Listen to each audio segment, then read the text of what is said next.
تو کہنے کا مقصد یہ ہے کہ بلال رضی اللہ عنہ سب سے زیادہ کلوز تھے نبی کریم صلی اللہ علیہ وسلم کے، یہاں تک کہ جب باہر یعنی سفر پہ جا رہے ہیں، وہاں پہ اگر کوئی کیمپ سیٹ کرنا ہے اس میں بھی بلال رضی اللہ عنہ پہل کر رہے ہیں. اور کچھ ایسے مومنٹس بھی ہوتے تھے جب نبی کریم صلی اللہ علیہ وسلم یعنی خلوت پسند کرنا چاہتے تھے کہ کوئی میرے پاس نہ آئے، یعنی چاہے وہ کسی باغ میں جا رہے ہیں یا کبھی کسی کنویں کے پاس جو ہے وہ ہی از کانٹمپلیٹنگ اور کچھ سوچ رہے ہیں، تو ان کے پاس صرف حضرت بلال ہوا کرتے تھے. اب آتا ہے یعنی فلیش فارورڈ کر رہا ہوں میں، بدر کا موقع آتا ہے. سب صحابہ کرام اور نبی کریم صلی اللہ علیہ وسلم مدینہ آ چکے ہیں. جب غزوہ بدر کا موقع آتا ہے نا، تو آپ کو پتہ ہے یہاں پہ صحابہ کرام ہیں اور سارے وہ کمزور صحابہ ان اے سینس کہ جن کو بڑا برا بھلا کہا جاتا تھا. بلال رضی اللہ عنہ ہیں اور اس میں خباب ہیں، عمار ہیں، اور یہاں پہ امیہ بن خلف ہے، وہ لڑنے کے لیے آئے ہیں، اور ابو جہل ہے. تو ان کے کیا سینٹیمنٹس ہوں گے صحابہ کرام کے؟ مکہ میں ان کو کہا جاتا تھا کفو ایدیکم، اپنے ہاتھوں کو بندھے رکھو. کیا یہ ریٹیلیٹ نہیں کر سکتے تھے؟ کر سکتے تھے، لیکن اللہ تعالیٰ کی طرف سے اجازت نہیں تھی. اب یہ پہلا موقع تھا، اللہ تعالیٰ نے موقع فراہم کیا مسلمانوں کو کہ اب جنگ کا موقع آیا ہے، اب تم نے اگر بدلہ لینا ہے دس از دا رائٹ مومنٹ، اب جو ہے بدلہ لینے کا وقت آیا ہے. تو ہوتا یعنی ہوا کیا کہ عبد الرحمن بن عوف رضی اللہ عنہ، ان کے بڑے اچھے ٹرمز تھے امیہ کے ساتھ، یعنی بزنس ٹرمز تھے اسلام لانے کے بعد بھی. تو انہوں نے آپس میں کیا پیکٹ تھا، ان کا ایگریمنٹ یہ تھا کہ امیہ یہ کہتا تھا کہ میری جو پراپرٹی یا میرا جو مال مدینہ میں ہے نا، عبد الرحمن آپ نے اس کا خیال رکھنا ہے، اور آپ کی جو پراپرٹی ادھر ہے مکہ میں، کیونکہ عبد Rahman bin Auf he was a wealthy مین، ان کے پاس یعنی امیر صحابی تھے، کہ میں اس کے بدلے آپ کا ادھر خیال رکھوں گا، آپ کے گھر کا، آپ کے مال کا. تو یہ ان کا آپس میں پیکٹ تھا.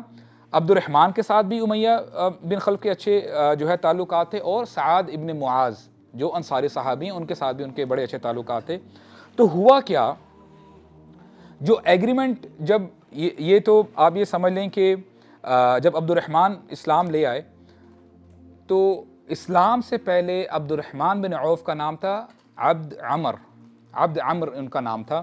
تو اس نام سے جب امیہ نے پکارا تو عبد الرحمن بن عوف نے ان کو جواب نہیں دیا، امیہ بن خلف کو. پھر اس نے جب کہا نا عبد الہ، کیونکہ عبد الرحمن جو رحمان کا لفظ ہے نا، اس سے مکہ والے بڑا چڑھتے تھے کہ یعنی مر رحمان، رحمان کون ہے؟ وہ اللہ کے نام سے تو واقف تھے، تو کہتے ہیں عبد الہ. تو وہ جو ہے انہوں نے ایگری کر لی اور پھر ان کا جو ہے ایگریمنٹ طے پایا. حقیقت یہ تھی کہ امیہ بن خلف لڑائی نہیں چاہتا تھا، وہ نہیں چاہتا تھا کہ ہم جو ہیں اب ہتھیار اٹھا کے اب مسلمانوں کے طرف جائیں اور ہماری لڑائی ہو. تو اس کو ایکچولی ابو جہل نے بڑا موٹیویٹ کیا تھا، کہ اس کو شرمندہ کیا تھا کہ تم جو ہے یہاں پہ بیٹھ کے تم کیا کر رہے ہو، آؤ ہم جا کے جو ہے مسلمانوں کے ساتھ لڑتے ہیں. تو وہ بڑی مجبوری کے تحت وہاں پہ بدر میں آیا تھا. تو امیہ بن خلف نے لڑائی کے دوران عبد الرحمن بن عوف کو بلایا اور کہتا ہے کہ تمہیں جو بھی مال چاہیے نا مجھ سے لے لو، اور مجھے اپنا قیدی بنا لو، کہ ظاہری بات ہے جب جنگ ختم ہو جائے گی جو تمہیں مال چاہیے ہوگا میں تمہیں مال دے دوں گا، اور میں پھر واپس مکہ چلا جاؤں گا. تو عبد الرحمن کہتے ہیں ٹھیک ہے، آل رائٹ. بلال رضی اللہ عنہ کو جب پتہ چلتا ہے نا کہ یہ معاملہ چل رہا ہے، بلال رضی اللہ عنہ ان کے مائنڈ میں تو وہ ساری چیزیں تازہ ہیں ابھی بھی، اور پھر وہ کہتے ہیں واللہ، خدا کی قسم، ما نجوت ان نجا، کہ میں راضی نہیں ہوں گا جب تک کہ میں اس کے ساتھ اپنا بدلہ پورا نہ کر لوں، یا تو آج یہ رہے گا یا میں رہوں گا. تو بلال رضی اللہ عنہ بڑے غصے میں تھے، اور ہونا بھی چاہیے جو ان کے ساتھ ظلم کیا گیا تھا. تو صحابہ کرام، باقی صحابہ کرام بھی کوشش کر رہے تھے کہ جو ہے امیہ پہ اٹیک کیا جائے. Abdur Rahman bin Auf he is protecting Umayya at that time, وہ ان کو بچا رہے ہیں. یہاں تک کہ حضرت عبد الرحمن خود بتاتے ہیں کہ جب صحابہ کرام کوئی تلوار مارنے کی کوشش کر رہا ہے، تو ہوا کیا کہ اس کنڈیشن میں نا میرا پاؤں بھی زخمی ہو گیا.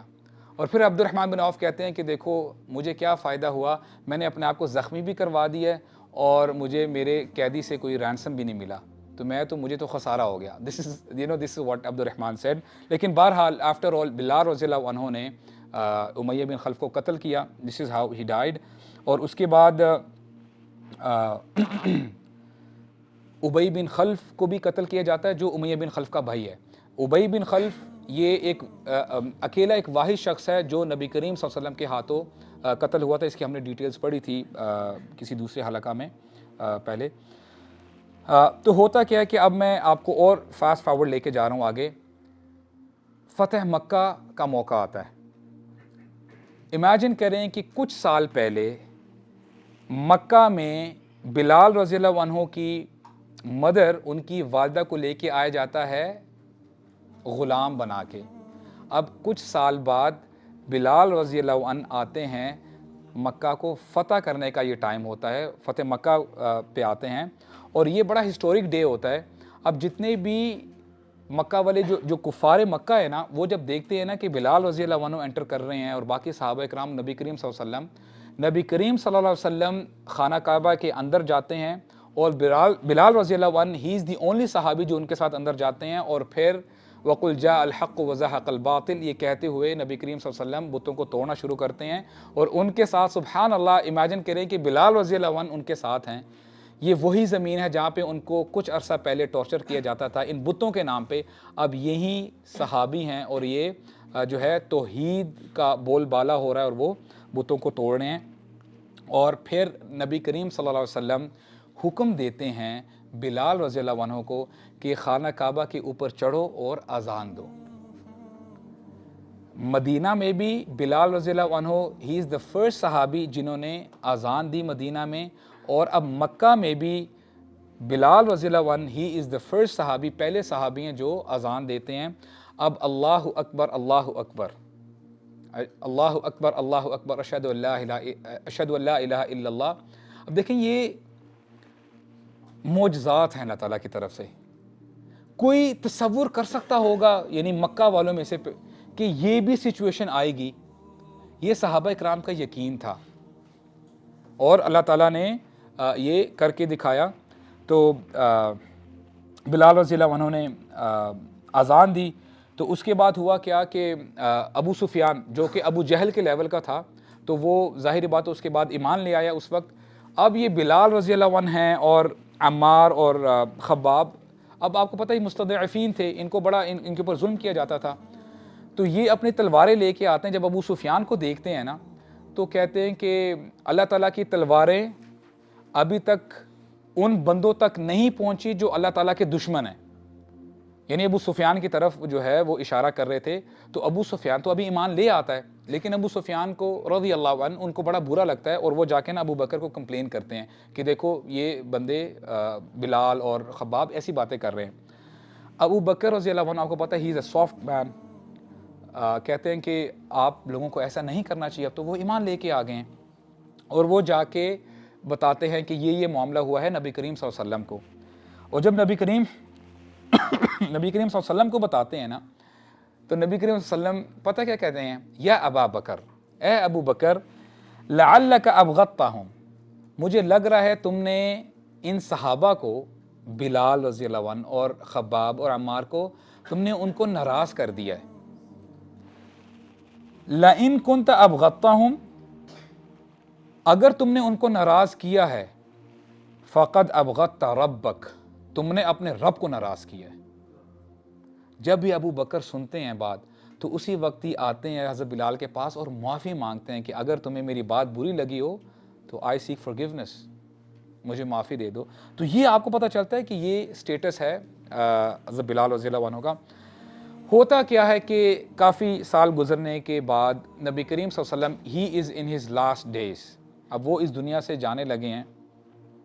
بلال رضی اللہ عنہ آپ کو پتہ ہے کہ جب وہ اذان دیا کرتے تھے آ کے پرمیشن لیا کرتے تھے, الصلاۃ یا رسول اللہ, کیا نماز کا وقت ہو گیا ہے؟ اور نبی کریم صلی اللہ علیہ وسلم وہ تکلیف میں ہیں, اذیت میں ہیں, تو وہ جب دیکھا کرتے تھے نا ان کو بڑا برا لگا کرتا تھا. اور پھر جب وہ واپس اذان دیا کرتے تھے اشہد ان محمد رسول اللہ, جب وہ کہا کرتے تھے تو نبی کریم صلی اللہ علیہ وسلم باہر آ کے نماز لیڈ کیا کرتے تھے. لیکن اب وہ نہیں ہو رہا.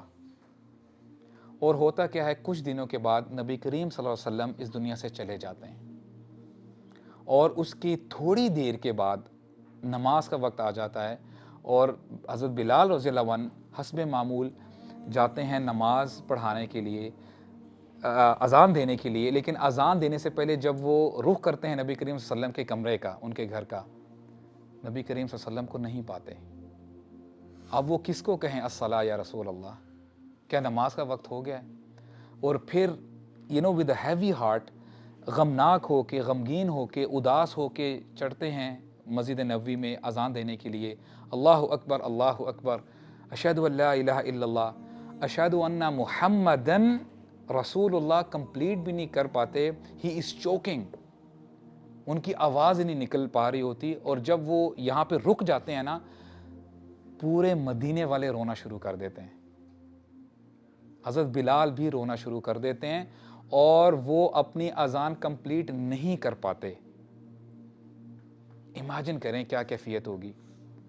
اور پھر جب وہ دیکھتے ہیں کہ مجھ سے اذان آگے کنٹینیو نہیں کی جا رہی، وہ نیچے اتر جاتے ہیں، اور ابو بکر کو کہتے ہیں یا ابا بکر آئی کی ناٹ کنٹینیو، مجھ سے اذان نہیں دی جا رہی۔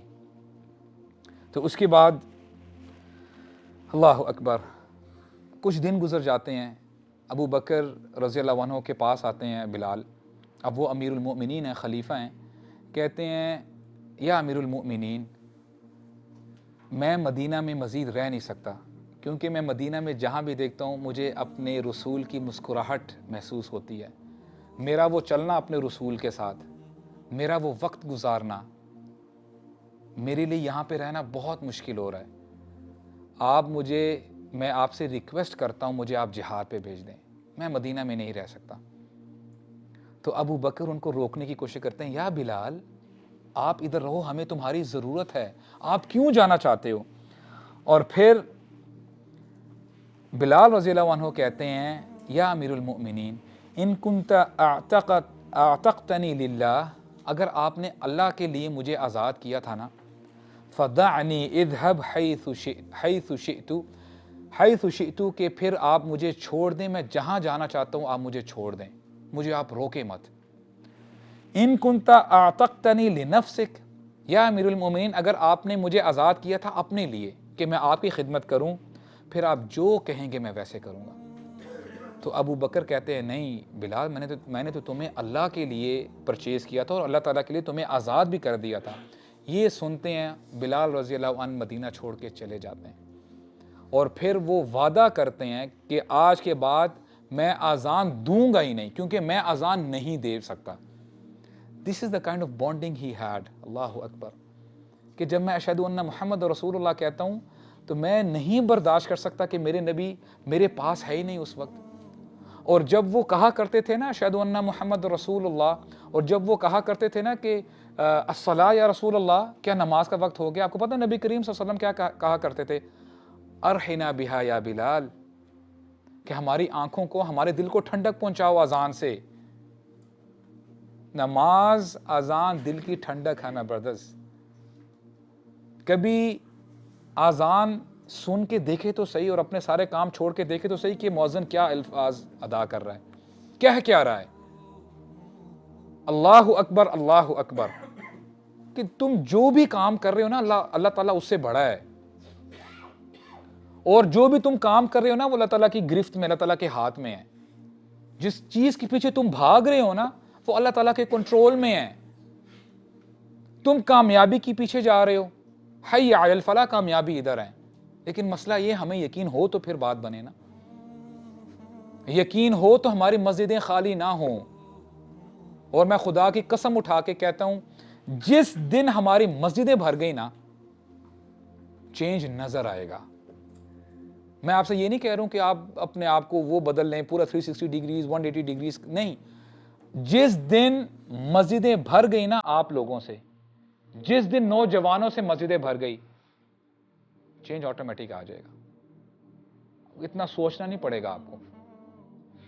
تو اللہ تعالی ہمیں سمجھنے کی توفیق عطا فرمائے۔